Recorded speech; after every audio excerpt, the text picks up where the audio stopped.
அனைவருக்கும் வணக்கம் மாஸ்டர்ஸ். இன்னைக்கு பத்ரிஜியோட வாக்ஷேத்திரத்துடைய 2வது பாகம் 3வது பாகத்தை பத்தி இங்க நமக்கு சொல்ல வந்திருக்காங்க சுஷிலா மாஸ்டர். வணக்கம் மாஸ்டர், நீங்க சொல்ல ஆரம்பிக்கலாம். எல்லாருக்கும் வணக்கம் மாஸ்டர். இந்த சந்தர்ப்பத்தை எனக்கு கொடுத்த சாந்தினி மாஸ்டருக்கும் என்னுடைய வணக்கத்தை தெரிவித்துக் கொள்கிறேன். இப்ப வாக்ஷேத்திரங்கிறது 2 கஷேத்திரங்களினுடைய இணைப்புல உள்ள ஒன்றுதான். அப்படி இந்த வாக்ஷேத்திரம்னு சொல்றாரு பத்ரிஜி. மனித வாழ்க்கை மொத்தமா திரிஷேத்திரமயமானது. அதுல லாஸ்ட் டைம் நான் பாவனா கஷேத்திரத்தை பத்தி நான் சொன்னேன்.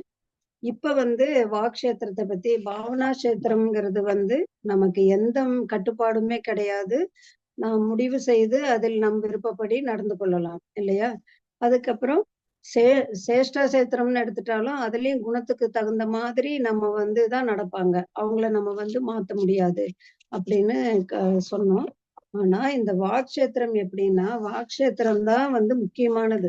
இந்த 3 கஷேத்திரங்களில் வாக்ஷேத்திரம் தான் நம்ம நம்முடைய கவனம் முழுவதுமாக இருக்க வேண்டும். ஏன்னா நம்ம பேசுகிற பேச்சு தான் வாக்ஷேத்திரம். நம்ம அப்படி பேசும்போது எப்படி இருக்கணும்? சரியா பேசணும்.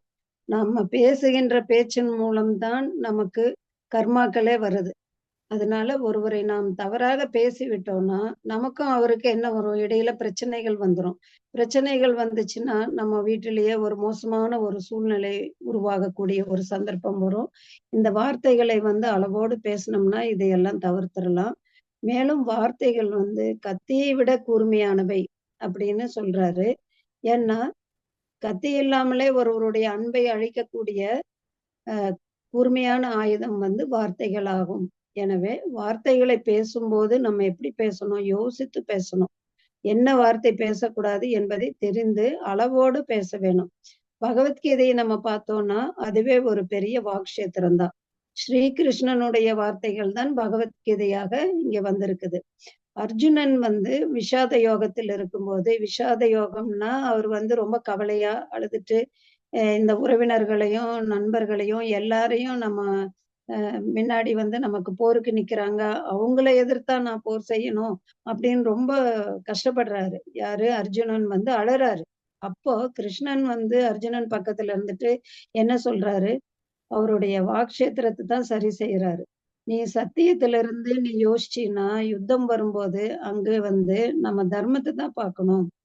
ஏன்னா அவங்க என்ன பண்றாங்க? தர்மத்துக்கு எதிரா அந்த நேரத்துல அவங்க போரிட வர்றாங்க. அதனால நம்ம அவங்களை எதிர்த்து போரிடுறதுதான் நல்லது அப்படின்னு சத்திய வார்த்தைகளை அர்ஜுனனிடம் கிருஷ்ணர் சொல்றாரு. அர்ஜுனுக்கும் இந்த நல்ல வார்த்தைகளை சொல்லிவிட்டு அப்புறம் என்ன பண்றாரு? நீ இந்த போரில் கலந்து கொள்ளுகிறாயா? கலந்து கொள், இல்லைன்னா விட்டுரு, அது உன்னோட இஷ்டம் அப்படின்னு சொல்லிடுவாரு. கம்பல்சரியா நீ இதுல போர்ல கலந்துக்கணும்னு சொல்ல, நான் சொல்றத கேட்டே ஆகணும்னு அவரு சொல்ல. ஏன்னா நம்ம சேஷ்டா குணத்தை பிரகாரம் தான் அவங்களுடைய செயல்களே மாறும்னு சேஷ்டா சேத்திரத்துல பார்த்திருக்கிறோம். அதனால கிருஷ்ணர் சொல்லி இருக்கிறார். வாக்ஷேத்திரம் பற்றி என்ன சொல்றாருன்னா மிக தெளிவாக பகவத்கீதையில் சொல்லி இருக்கிறார். அந்த பகவத்கீதை வாக்ஷேத்திரத்திற்கு மிக சிறந்த ஒரு எடுத்துக்காட்டு அந்த பகவத்கீதை தான் அப்படின்னு பத்ரிஜி சொல்றாரு. அப்புறம் இன்னொரு உதாரணத்தை பத்ரிஜி என்ன சொல்றாருன்னா, முகமதுங்கிற ஒரு ராஜா இருக்காரு. அவருக்கும் நாஸ்திகர்களுக்கும் இடையில நிறைய போர் நடக்குது. அந்த போர்ல ஒரு சமயத்துல என்ன ஆகுது? முகமது கீழே விழுந்துடுறாரு ராஜா. உடனே அந்த எதிரி, அதாவது அந்த சத்ரு என்ன பண்றாரு? அவர் கழுத்துல கத்தி வச்சுட்டு நான் இப்ப நினைச்சேன்னா உன்னை கொல்ல போறேன் அப்படின்னு சொல்றாரு. அப்போ முகமது சொல்றாரு, நீ என்னுடைய கொல்ல போறியா? என்னுடைய அல்லாஹ் என்னை காப்பாத்திடுவாரு அப்படின்னு சொல்லிட்டு அவரு கழுத்தின் மீது கத்தி இருக்கும்போது கூட அவர் கொஞ்சம் கூட கவலைப்படாம என்னுடைய அல்லாஹ் காப்பாத்துவாரு அப்படின்னு சொல்றாரு. அப்படி சொல்லும் போதே அந்த எதிரிக்கு என்ன ஆகுது? கையெல்லாம் நடுங்கி கத்தி கீழே போட்டுறாரு. கீழே விழுந்துடனே அந்த கத்திய முகமது எடுத்துக்கிறாரு. முகமது எடுத்துட்டு சத்ருவை நோக்கி சொல்றாரு, என் கையில இந்த கத்தி இருக்குது. ஆனா நான் உன்னை என்னை காப்பாத்த அல்லாஹ் இருந்தாரு. ஆனா உன்னை நான் இப்ப கொல்ல மாட்டேன். ஏன்னா எனக்கு அந்த மாதிரி கொல்லக்கூடிய எண்ணமே எனக்கு இல்லை. என்னுடைய அதனால அவருடைய வார்த்தை வந்து சத்திய வார்த்தைன்னு இந்த இடத்துல தெரியுது. அதே மாதிரி கிறிஸ்து ஒரு இடத்துல சொல்றாரு, நம்ம வந்து என்ன வாய்க்குள்ள என்ன போயிறதோ அது வந்து மனிதனை வந்து நாசப்படுத்தாது. வாயிலிருந்து என்ன வார்த்தைகள் நம்ம வாயில் வழியா வெளியே வருதோ அதுதான் வந்து ஒரு மனிதனை வந்து நாசப்படுத்திரும். அதனால யாருக்குமே நம்ம வந்து பேசும் பொழுது யாருக்கும் கஷ்டம் இல்லாதபடி நல்ல வார்த்தைகளை தான் பேசணும் அப்படின்னு இந்த பத்திரிஜி வாக்ஷேத்திரத்துல சொல்றாரு. தவறில்லாமல் பேச வேண்டும். சரியான வார்த்தைகளை தான் பயன்படுத்த வேணும். நான் பேசும் பொழுது எப்பொழுதுமே நம் வார்த்தைகளை வந்து நம்ம கவனிக்கணும். நாம் சரியாக பேசுகிறோமா, சொல்லுகின்ற வார்த்தைகள் எல்லாம் வந்து மற்றவர்களுக்கு பயன்படுகிறதா அப்படின்னு பார்க்கணும். நாம் பேசுகின்ற வார்த்தைகள் எப்படி இருக்க வேண்டும் என்றால், நம்மை சுற்றி இருப்பவர்களுக்கு தேவையானதாகவும் பயன்படக்கூடியதாகவும் இருக்கணும் அப்படின்னு அந்த வார்த்தைகளை பத்தி இந்த இடத்துல நம்ம பத்ரிஜி சார் குறிப்பிடுகிறாரு. வாக்ஷேத்திரத்தை நம்ம நல்லா புரிஞ்சிட்டோம்னால 50% கரெக்ஷன் வந்து சரி செய்தல், அதாவது நம்ம பேசுறதுல சரி செய்தல் முடிந்து விடும். அதனால நம்முடைய வார்த்தைகளில் வந்து அந்த அளவுக்கு சக்தி இருக்கிறது அப்படி சொல்றாரு. இப்போ பத்ரிஜி என்ன சொல்லியிருக்கக்கூடிய 3 கஷேத்திரங்களில் வந்து பாவனா கஷேத்திரத்தில் நமக்கு எந்த கட்டுப்பாடுமே இல்லை. நமக்கு சர்வ சுதந்திரம் இருக்கிறது. வாக்ஷேத்திரத்தில் தான் நாம் நிறைய விஷயங்களை வந்து சரி செய்து கொள்ள வேண்டியுள்ளது. சேஷ்டா சேத்திரத்தை எடுத்துட்டீங்கன்னா செயல்கள் வரும் பொழுதுதான் அவற்றை பற்றி அனைவருக்கும் சொல்லத்தான் முடியும். ஆனா அவங்க குணத்தை வந்து மாத்தவே முடியாது. ஏன்னா அவங்க குணம் எப்படியோ அது மாதிரிதான் அவர்களுடைய செயலும் இருக்கும் அப்படின்னு சேஷ்டா சேத்திரத்துல தெரியுது நமக்கு. அதனால நம்ம கையில வந்து இப்ப இருக்கக்கூடிய நாம் மாற்றிக்கொள்ளக்கூடிய ஒரே கஷேத்திரம் வந்து வாக்ஷேத்திரம் தான். அந்த வாக்ஷேத்திரத்தை நம்ம கையில இருக்கிறதுனால அதுல வச்சுதான் நம்மளுடைய வார்த்தைகளை நல்லா பேசணும். அர்ஜுனன் வந்து வாக்ஷேத்திரத்தில் இருந்து வந்ததுதான் இந்த அர்ஜுன விஷாத யோகம். அதாவது ரொம்ப கவலைப்படுறாரு இல்லையா, அது. ஸ்ரீகிருஷ்ணனுடைய வாக்ஷேத்திரத்தில் வந்தது வந்து கீத உபதேசம். இந்த ரெண்டுக்கும் வித்தியாசத்தை சொல்றாரு இந்த இடத்துல. கீதா உபதேசத்தை வந்து முழுவதும் கேட்ட பின்னரும் கூட அர்ஜுனன் என்ன பண்றாரு, தன்னுடைய மகன் அபிமன்யு இருந்த போது ரொம்ப அழுகிறாரு. அது வந்து கர்ம விதியை வந்து மாற்றுகின்ற சக்தி யாருக்குமே இல்லை.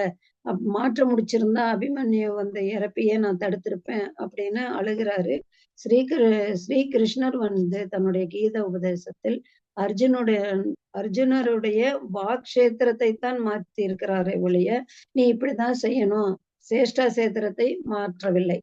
சேஷ்டா சேத்திரம் எப்படின்னா, என்னதான் நம்ம கூறணும்னாலும் எவ்வளவுதான் எடுத்து சொன்னாலும் அந்த குணம் எப்படியோ அதுக்கு தகுந்த மாதிரி தான் அவங்க செயல்களும் இருக்கும். அதுக்கு வந்து இப்ப இந்த நாஸ்திகனுக்கும் இந்த முகமதுக்கும் நடந்துச்சு இல்லையா இப்போ ஒரு போரு. அதுல என்ன பண்ணாங்க, அந்த நாஸ்திகனை மாத்தவே முடியல. அவன் வந்து என்ன பண்ணாரு, அந்த எப்படியாவது வாய்ப்பு கிடைச்ச உடனே அந்த அரசர் முகமதுவை கொல்லணுங்கிற எண்ணத்தோட கத்திய வீசுறாரு. ஆனா இவரு அல்லாவை நினைச்ச உடனே அந்த பயத்துல அந்த கத்தி கீழே விழுந்துருது இல்லையா. அந்த கத்தி கீழே விழுந்ததை அந்த முகமது எடுத்தாரே ஒழிய, ஆனா எதிரியை கொல்றதுக்கான அவருக்கு வாய்ப்பு அப்ப கிடைச்சது. ஆனாலும் அவர் ஏன் வந்து தன்னுடைய எதிரியை கொல்லவில்லைன்னா, அந்த கொள்கின்ற அந்த அவனை கொல்லலாங்கிற குணம் வந்து முகமதுக்கு இல்லை. அதனால ஒருவர் வந்து நம்மிடம் வந்து மற்றவருக்கு கெடுதல் செய்யுமாறு எவ்வளவுதான் நமக்கு சொன்னாலும் கூட நம்மால் அதனை செய்ய முடியாது. ஏனென்றால் நாம் எல்லோருமே என்ன குணத்தில் இருக்கிறோம்னா நிர்குணத்தில் இருக்கிறோம். ஒருவர் நிர்குணத்தில் நம்ம இருக்கிறோம்னா அப்ப வந்து யார் வந்து உனக்கு காசு கொடுக்குறேன், நான் அதை பணம் கொடுக்குறேன், இதை செய்யறியா அப்படின்னு சொன்னா கூட நிர்குணத்தில் இருக்கிறவங்க எப்பவுமே நம்ம வந்து யார் தூண்டுதல் செஞ்சாலும் யாரு கெட்டதை சொல்லி கொடுத்தாலும் நம்ம செய்ய மாட்டோம் அப்படிங்கிறத அடிச்சு இந்த இடத்துல வந்து சொல்றாரு நம்ம மாஸ்டர் பத்ரிஜி வந்து எப்பவுமே வந்து சத்தியத்தை தான் நம்புறாரு. நம்ம மனதிலிருந்து வருவதுதான் எண்ணங்கள், வார்த்தையிலிருந்து வருவதுதான் வாக்குகள், சொல்லிலிருந்து வருவதுதான் கர்மாக்கள். ஆகவே இந்த 3 விஷயங்களும் நம்ம சரியா புரிஞ்சுக்கணும், சரியாக புரிந்து கொள்ள வேண்டும். 3 விஷயங்களை பார்க்கும் பொழுது பாவனா கஷேத்திரத்திற்கும் அதாவது எண்ணத்திற்கும் சேஷ்டாசேத்திரத்துக்கும் இடையில் உள்ளது தான் இந்த வாக்ஷேத்திரம். அதனால வார்த்தைகள் தான் நடுவுல இருக்குது. இந்த வாக்ஷேத்திரத்தை தான் நாம் சரி செய்ய வேண்டிய ஒரு நிலை வருமே ஒழிய நம்ம வேற 2 சேத்திரத்தையும் நம்ம சரி பண்ண முடியாது. இதைத்தான் ஸ்ரீ கிருஷ்ணர் துரியோதனனிடம் சென்று போர் வேண்டாம் அப்படின்னு சொல்றாரு. ஆனா துரியோதனன் என்ன சொல்றான்னா, நான் ஒரு ஊசி முனை அளவு கூட பாண்டவர்களுக்கு இடத்தை விட்டு கொடுக்க மாட்டேன். ஏன்னா இந்த போர் வந்து கண்டிப்பாக நடந்தே தீர வேண்டும். துரியோதனன் சொல்லுகின்ற மற்றொரு விஷயம் என்னன்னா, எவையெல்லாம் சரி என்றால் என் அவருக்கு வந்து எவையெல்லாம் சரின்னு தெரியும், எவையெல்லாம் தவறுன்னு எனக்கு நல்லா தெரியும். ஆனால் என்னுடைய மனது எதை விரும்புது? தவறைத்தான் செய்ய சொல்லுகிறது அப்படின்னு யாரு துரியோதனன். ஏனென்றால் அவர் வந்து ரஜோகுணத்துக்கு ஏற்ப அவருடைய செயல்கள் எல்லாம் இருக்குது. துரியோதனன் வந்து ரஜோகுணம். அதனால அவருக்கு நல்லது எது கெட்டது எதுன்னு தெரிஞ்சாலும் அவர் வந்து அதை செய்வதற்கு அவருடைய மனது வந்து உடன்படாது, நல்லதை செய்யறது. ஏன்னா அவருடைய குணம் அப்படி, அவர் குணத்துக்கு ஏற்றவாறு தான் அவர் செயல்பட வேண்டி இருந்தது இல்லையா? நம்மளுடைய சேஷ்டாசேத்திரமும் அதே மாதிரிதான், நம்முடைய குணத்துக்கு தகுந்தவாறு தான் இருக்கிறது. அந்த குணத்தை நமக்கு நாமே கூட மாற்றிக்கொள்ள இயலாது. அது வந்து இயல்பாவே நம்ம குணம், நம்மளுடைய பிறவி குணம்னு சொல்றாங்க இல்லையா? அவன் பிறவி குணம் அப்படிதான், அவன் குணத்தை நம்ம மாற்றவே முடியாதுன்னு நம்ம சொல்லுவோம் இல்லையா? அது மாதிரி இந்த துரியோதனனுடைய குணத்தை வந்து நம்ம யாராலும் மாற்ற முடியாது. நம்முடைய வார்த்தைகளை வந்து நாம் சரி செய்து கொள்ள வேண்டும் என்றால் நமக்கு ஞானம் இருக்கணும்.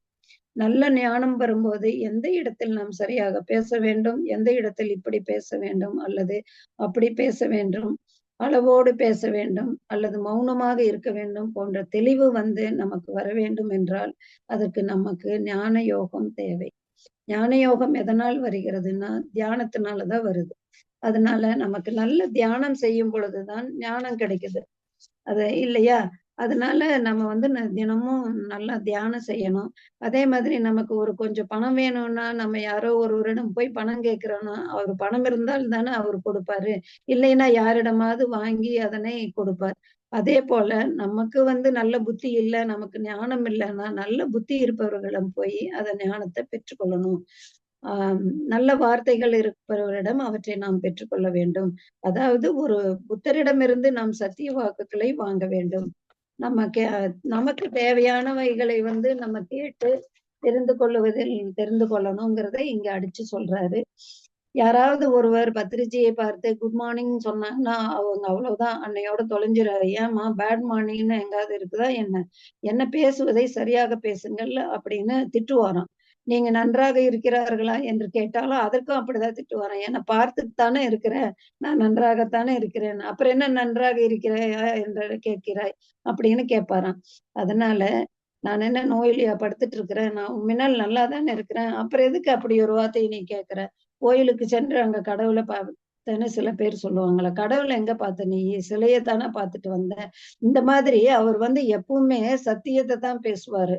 அடுத்து வாக்ஷேத்திரம் வந்து இது 2ல என்ன சொல்ல வர்றாருன்னா, தெளிவாக இன்னும் சில சத்தியத்தை பத்தியும் வாக்ஷேத்திரம் 2ல் வந்து நாம தெளிவா சொல்லி வர்றாரு. அந்த இதுல வந்து இப்போ இதுல வந்து நம்ம காந்திஜியை எடுத்துட்டா அவர் எப்பவுமே ரகுபதி ராகவ ராஜாராம் பதித பாவன சீதாராம் ஈஸ்வரல்லா தேரே நாம் சப்கோ சன்மதி தே பகவான்.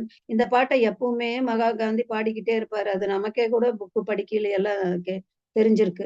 இந்த பாட்டை யாரு கேட்டாலும் இந்த பாட்டில் வந்து சத்தியம் இருக்கு, அகிம்சை இருக்கு மற்றும் தேசபக்தி சம்பந்தமான பாடல் இதுங்கிறது. நமக்கு தேசபக்தி பாடலை பார்த்தோன்னே நமக்கே பாட தோணுது இல்லையா? அதனால இத வந்து ஏன் இந்த இடத்துல அவரு சொல்றாருன்னா, இந்த பாட்டை பார்க்கும் பொழுது மகாத்மா காந்தி எந்த சக்கரத்துலன்னா விசுத்தி சக்கரத்துக்கு சின்னமாக இருக்கிறார் அப்படிங்கிறத பார்ப்போம். அது எப்படின்னா எல்லா மனிதர்களும் 7 சக்கர நிலைகளில் தான் இருப்பாங்க. மூலாதார தத்துவ நிலை, சுவாதிஷ்டான தத்துவ நிலை, மணிப்பூரக தத்துவ நிலை, அநாதக தத்துவ நிலை, விசுத்தி தத்துவம், ஆக்னா தத்துவம், சகசிரார தத்துவம். இவ்வாறு ஒவ்வொரு மனிதரும் 7 தத்துவங்களில் தான் பிரிந்து இருப்பார்கள். இதில் மூலாதார தத்துவத்தில் இருப்பவர்களை பார்த்தோம் என்றால் அவர்கள் என்ன பண்ணுவாங்க தெரியுமா? பௌதிக விஷயங்களுக்கு மட்டும்தான் முக்கியத்துவம் கொடுப்பாங்க. எனக்கு நல்லபடியா கல்யாணம் நடக்கணும், ஒரு ஆண் குழந்தை பிறக்கணும், பெண் குழந்தை நன்றாக பிறக்க வேண்டும், என்னுடைய வீட்டில் தேவையான வசதி எல்லாம் வேணும் அப்படின்னு அவர் என்ன பண்ணுவாங்க, இந்த மூலாதார சக்கரத்தில் இருப்பவர்கள் எல்லாம் அந்த பௌதீக வாழ்க்கையில ரொம்ப ஆர்வம் உள்ளவங்களா இருப்பாங்க. அடுத்து சுவாதிஷ்டான சக்கரத்தை பாத்தீங்கன்னா அந்த தத்துவ நிலையில் இருப்பவர்கள் பௌதீக விஷயங்களோடு மட்டுமல்லாமல் இன்னும் ஒருபடி மேலா இருப்பாங்க. நம்ம ஒரு எம்எல்ஏ இருக்கணும், எம்பியா இருக்கணும், அல்லது ஒரு சொசைட்டில சமுதாயத்துல ஒரு பெரும் பெயரோடும் புகழோடும் இருக்க வேண்டும். இப்படி யோசிக்கிறவங்க தான் இந்த சுவாதிஷ்டான சக்கரத்துல தத்துவ நிலையில இருப்பார்கள். மூன்றாவது தத்துவம் வந்து மணிப்பூரக தத்துவ நிலை. அவங்க கடவுளிடம் என்ன கேட்பாங்கன்னா, பலவிதமான கல்வி, கலை, அறிவியல், விளையாட்டு, இசை போன்றவற்றை எல்லாம் சரியாக கற்று இந்த மாதிரியான துறைகளில் சிறப்பாக இருக்க வேண்டும் என்று நினைப்பார்களாம். சங்கீத வித்வான்கள், சிறந்த கிரிக்கெட் விளையாட்டு வீரர்கள், டாக்டர், வக்கீல் இது போன்று ஏதாவது ஒரு துறையில் மிக சிறப்பாக இருக்க வேண்டும் என்ற எண்ணம் இருக்கிறவங்க இந்த மூன்றாவது மணிப்பூரக தத்துவ நிலையில் இருப்பாங்களாம். நாலாவது நிலை பாத்தீங்கன்னா அநாகத தத்துவ நிலை. இந்த நிலையில் இருப்பவங்களுக்கு மேற்கண்ட எல்லாமே கிடைச்சிருக்கும். என்னன்னா எல்லா வசதியும் இருக்கும். ஆனாலும் இன்னும் கிடைக்காமல் இருப்பது என்ன வேணும்னா, I want peace of mind. Oh my God, I want peace of மைண்ட்னு பிரார்த்தனை செய்வார்களாம். ஏன்னா அவங்களுக்கு மன நிம்மதி இருந்தால் போதும்னு நினைப்பாங்க. எனக்கு எல்லாமே இருக்கிறது, ஆனால் மன நிம்மதி இல்லை அப்படின்னு அவங்க பிரார்த்தனை செய்வார்களாம். மனசாந்தி வேண்டும் என்று அவர்கள் எதிர்பார்க்கிறார்கள். ஐந்தாவது நிலையில் இருக்கிறவங்க விசுத்தி தத்துவ நிலையில் இருக்கிறவங்களை எடுத்துட்டீங்கன்னா ரொம்ப சாந்தமா இருப்பாங்க. அவர்களது மனம் எடுத்துட்டீங்கன்னா மிகவும் பரிசுத்தமாக இருக்கும். அவர்களுக்கு தேவையானது எதுவுமே இருக்காது. அவர்கள் மற்றவர்களுக்காகத்தான் கேட்பாங்க. விசுத்தி நிலையில் இருப்பவர்களுக்கு மகாத்மா காந்தியை பத்தி நாம் உதாரணமாக சொல்லலாம். அதுல அந்த பாடல் கூட நான் இப்ப சொன்னேன் இல்லையா, அதுல கடைசி லைன் எடுத்துட்டீங்கன்னா, சப்கோ சன்மதி தே பகவான்னு பாடுறாரு இல்லையா, எல்லாருக்கும் நல்ல புத்திய கொடு என்று அவர் பிரார்த்திக்கிறார். இந்த ஐந்தாவது நிலையில் இருப்பவர்கள் தனக்காக எதையுமே கேட்க மாட்டார்கள். ஆனா மற்றவர்களுக்கு எல்லா நன்மைகளும் வேணும் அப்படிங்கிறத பிரார்த்திப்பாங்களாம். அதுக்கு அடுத்தது விசுத்தி நிலையில் காந்தியடிகள் இப்ப நான் சொன்னேன் இல்லையா, சன்மதி தேகோ அந்த லாஸ்ட் லைன், அதுதான் விசுத்தியில் இருக்கிறவங்க நல்ல புத்தியை கொடுக்கணும்னு சொல்றாங்க. எல்லாருக்கும் ஒண்ணுதான், எல்லாரும் சமந்தான் அப்படின்னு சொல்வதுதான் காந்திஜியின் தத்துவம். இந்த நிலையோடு பிரார்த்தனை என்பது முடிந்து விட்டது. அதற்கு அடுத்தபடியாக ஆக்னா சக்கரத்திலும் சகசிரார நிலையிலும் இருப்பவர்களுக்கு பிரார்த்தனையே கிடையாது. அவர்களுக்கு தியான நிலை வந்துரும். அவர்களுக்காக கேட்பதற்கு எதுவுமே இருக்காது. ஏனென்றால் எல்லாமே அவர்களுக்கு இருக்கிறது. அவர்கள் தியானம் செய்து ஞானம் பெற்று ஆன்மாவை முன்னேற்றம் அடைய செய்வதுதான் அவர்களுக்கு இருக்கும் ஒரே ஒரு வேலை. இந்த கடைசி 2 நிலைகள்ல இருப்பவர்கள் தான் எப்பொழுதும் மகான்களாகவும் இருப்பார்கள். அது சகசிரா நிலையில் இருப்பவர்களுக்கு உதாரணம் சொல்ல வேண்டுமானால் கிருஷ்ணர், ஜீசஸ், பரமசிவர் போன்றவர்களை நாம் சொல்லலாம் அப்படின்னு பத்ரிஜி சொல்லியிருக்காரு. அதுக்கு அடுத்தது எடுத்துட்டீங்கன்னா நம்ம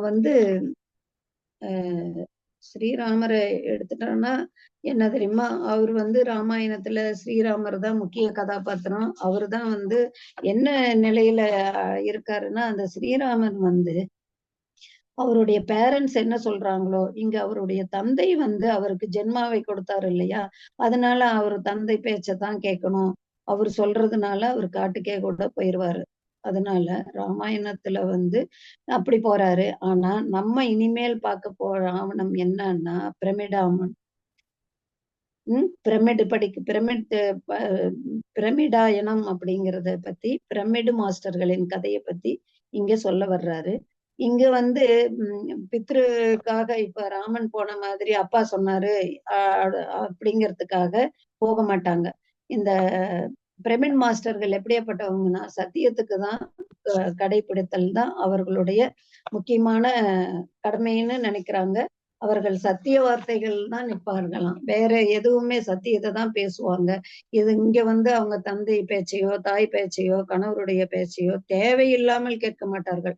அவற்றை எப்பொழுது கேட்பார்கள் என்றால் சத்தியமா இருக்கும் பொழுதுதான் கேட்பார்கள் அப்படின்னு அடுத்து சொல்றாரு. அதனால நம்ம பிரபின் மாஸ்டர் எல்லாம் பிரகலாதர்னு இருக்கிற பிரகலாதனுடைய சந்ததியினர் அப்படின்னு இங்க சொல்ல வர்றாரு. பிரகலாதனை பத்தி நீங்க பாத்தீங்கன்னா அவனுடைய அப்பா அஹ் என்ன பண்ணுவாருன்னா அவருடைய பேரையே சொல்லிட்டு இருக்கணும். அவருடைய அப்பா ஒரு ராஜா தான். ஆனா அவர் பூவுல இந்த உலகத்தை மட்டும்தான் ஆள்றதுக்கு தகுதியானவர். ஆனா அவர் என்ன பண்ணுவாரு, அந்த பிரகலாதனை பார்த்து தன்னுடைய பேரைத்தான் ரணியன்னு பேரு, அவரு பேரு ரணிய கசிப்புன்னு அவருடைய பேரை தான் சொல்லிட்டே இருக்கணும்னு சொல்லுவாரு. ஆனா பிரகலாதன் கொஞ்சம் கூட கேட்காம சின்ன குழந்தையா இருக்கும் போதே எந்த விஷயத்துக்காக தயங்காமல் சத்தியத்தை மட்டுமே பிரகலாதன் பேசுவாராம். அப்படி இருக்கிற அவருடைய நிலை சகஸ்கார நிலை. ஏனென்றால் அவர் சத்தியத்தில் இருந்தார், எதற்கும் தயங்க மாட்டார், எதற்கும் பயப்படவும் மாட்டார். அவர் அந்த சத்திய வாக்கில் இருக்கிறார் பிரகலாதர் என்று சொல்லும் பொழுது அது சகசிரார நிலை என்று சொல்லலாம். எனவே பிரமிடாயனத்திலோ பிரமிடு மாஸ்டர்கள் எல்லோருமே ஸ்ரீராமனுடைய சந்ததியினர் கிடையாது. அவர்கள் எல்லாம் பிரகலாதரை பின்பற்ற வேண்டும் அப்படின்னு பத்ரிஜி சொல்றாரு. ஏன்னா இந்த பூமியவே ரட்சிக்க நரசிம்ம அவதாரம் எடுத்தாரு இல்லையா? எடுத்த மாதிரி இந்த பூமியில் இருக்கக்கூடிய எல்லா மூர்க்கங்களையும் எல்லா ஹிம்சவாதிகளையும் அஞ்ஞானிகளையும் அவர்களுடைய தன்மைகளை எல்லாம் நீக்கி நாம் அவர்களை ஞானிகளாக மாற்ற வேண்டும் அப்படிங்கிறது தான் பத்ரிஜியினுடைய முதல் இது. மகாபாரதத்தில் எந்த ஒரு ஆயுதத்தையும் எடுக்கல கிருஷ்ணர் கூட.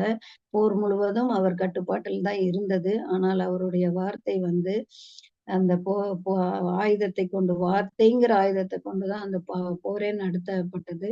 அது மாதிரி பிரமிட் மாஸ்டர் அனைவரும் உள்ள ஆயுதம் வாக்குதான்.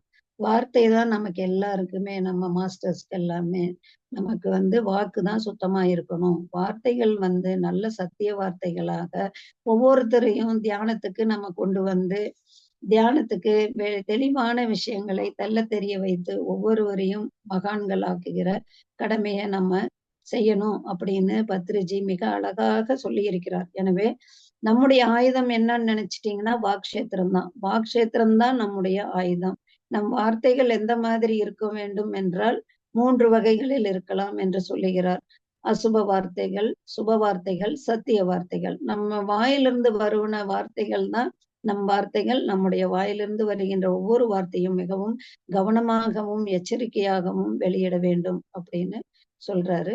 சகசிரார நிலையில் இருப்பவர்கள் பெரிய மாஸ்டர்கள். வார்த்தைகள் வெறிவழும்போது அதிலிருந்து வரக்கூடிய மாசுகள் அனைவரையுமே கஷ்டப்படுத்தும். பேசுகின்ற பேச்சில் மாசு இல்லாத வார்த்தைகளாக இருக்க வேண்டும். நாம் பேசுகின்ற வார்த்தைகளால் நன்மை ஏற்பட வேண்டுமே தவிர யாருக்கும் எந்த விதமான தீமையும் ஏற்படக்கூடாது அப்படின்னு சொல்லி முடிக்கிறாரு. மூலாதாரம், சுவாதிஷ்டானம், மணிப்பூரகம் ஆகிய சக்கர நிலைகள் உள்ளவர்கள் தான் பேசுகிறார்கள் சுப வார்த்தைகளை.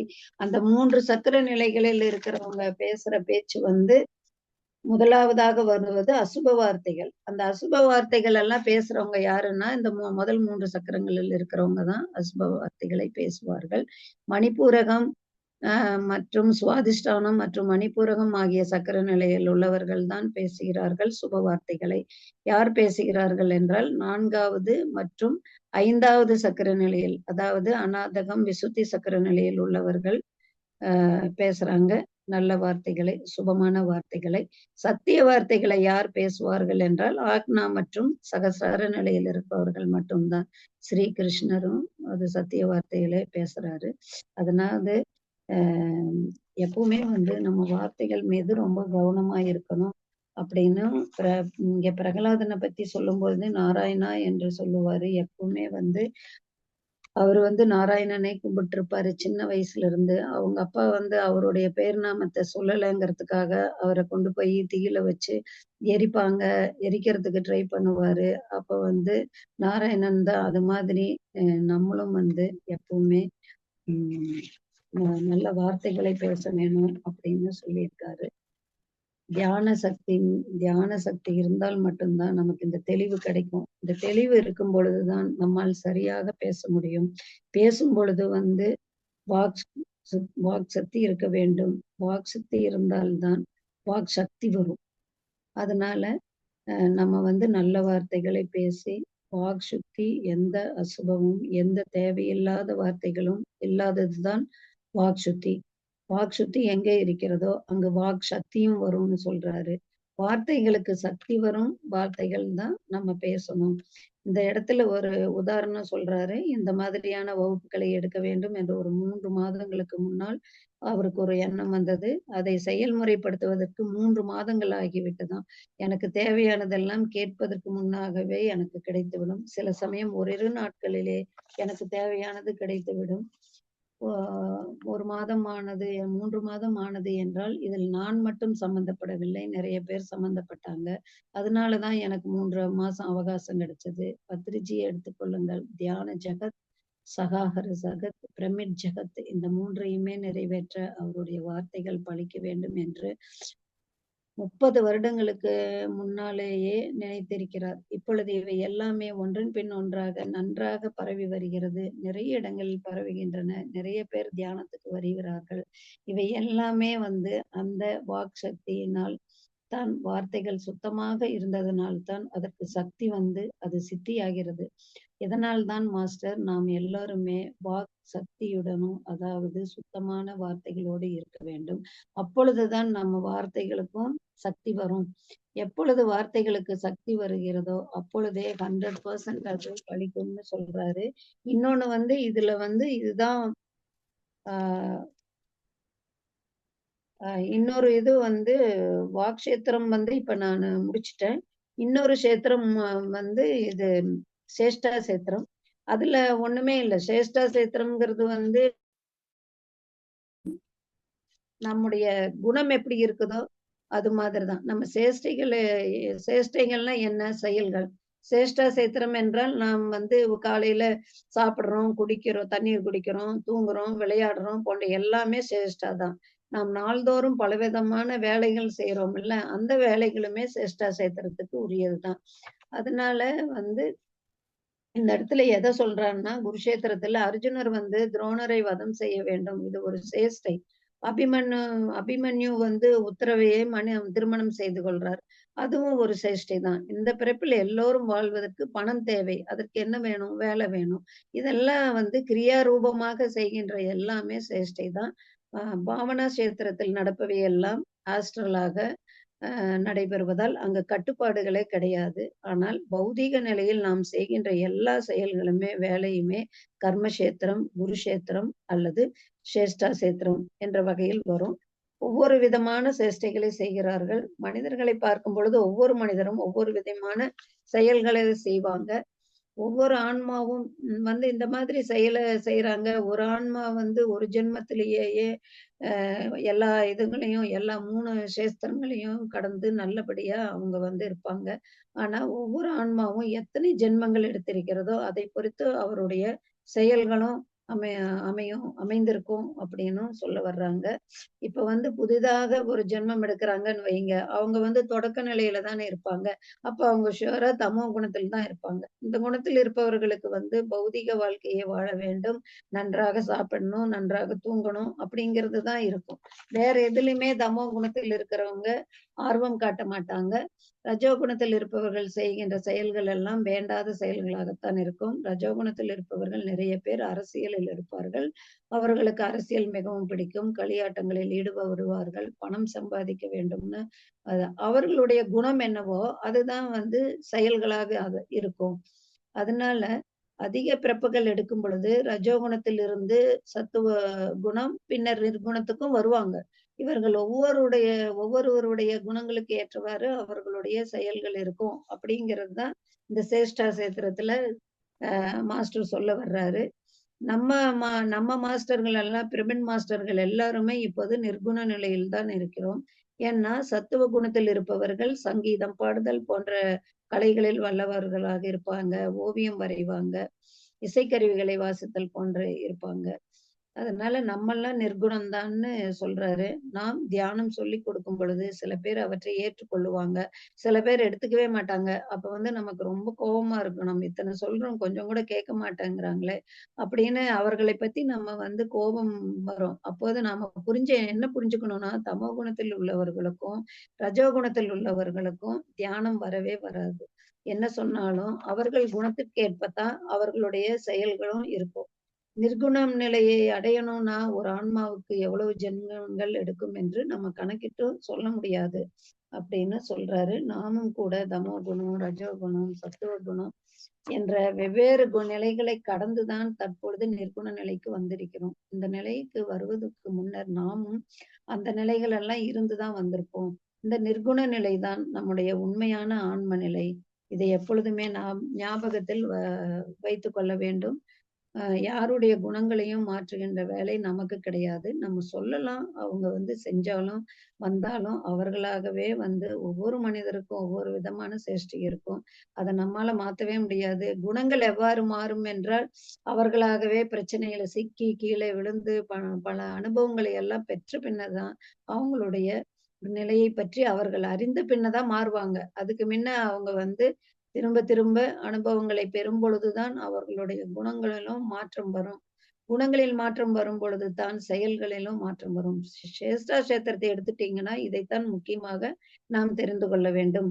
குணங்களில் மாற்றம் வந்தால்தான் செயல்களில் மாற்றம் வரும் அப்படிங்கிறது தான் சேஷ்டா சேத்திரம். நாம் எவ்வளவுதான் பிறர் சொல்வதை கேட்டாலும், எவ்வளவுதான் எல்லாவற்றையும் தெரிந்து கொண்டாலும், எத்தனை ஞான வகுப்புகளை நம்ம கலந்து கொண்டு ஞானத்தை நாம் கேட்டாலும், அவற்றை நம்ம செயல்பாட்டுக்கு கொண்டு வரும் பொழுதுதான் நம்முடைய குணங்களில் வந்து மாற்றம் வரும். குணங்களில் மாற்றம் வந்தால்தான் செயல்களில் மாற்றம் வரும். அதை விளக்குவதுதான் இந்த சேஷ்டா சேத்திரம். ஆக மொத்தம் நம்ம வந்து பத்ரிஜி சார் வந்து நம்ம மனித வாழ்க்கைங்கிறது திரிஷேத்திர மயமானது அப்படின்னு சொல்றாங்க. போன கிளாஸ்ல நான் பாவனா சேத்திரத்தை பத்தி சொன்னேன். இந்த இதுல வாக் சேத்திரமும் சேஷ்டா சேத்திரத்தையும் சொல்லி முடிக்கிறேன் மாஸ்டர். நன்றி மாஸ்டர். ரொம்ப நன்றிம்மா. ரொம்ப அற்புதமா சொன்னீங்க. சேஷ்டா சேத்திரம், பாவனா சேத்திரம் எல்லாமே நம்மளுடைய குணம் மாறாம அவங்களுடைய செயல் மாறாது அப்படிங்கிறது வந்து நல்லா தெரிஞ்சிருச்சு. என்னதான் சில பேர் வந்து நல்லது சொன்னா கூட அதை அவங்க செய்ய மாட்டாங்க. ஏன்னா அது வந்து அவங்களுடைய குணம் அப்படி இருக்கு. அதே மாதிரி கெடுதல் செய்ய சொன்னா கூட அவங்க கெடுதல் செய்யாம இருக்கிறதுக்கு காரணம் அதுவும் அவங்களுடைய குணம் தான் அப்படிங்கிற மாதிரி ரொம்ப அழகா எடுத்து சொன்னீங்க. நன்றி மாஸ்டர்.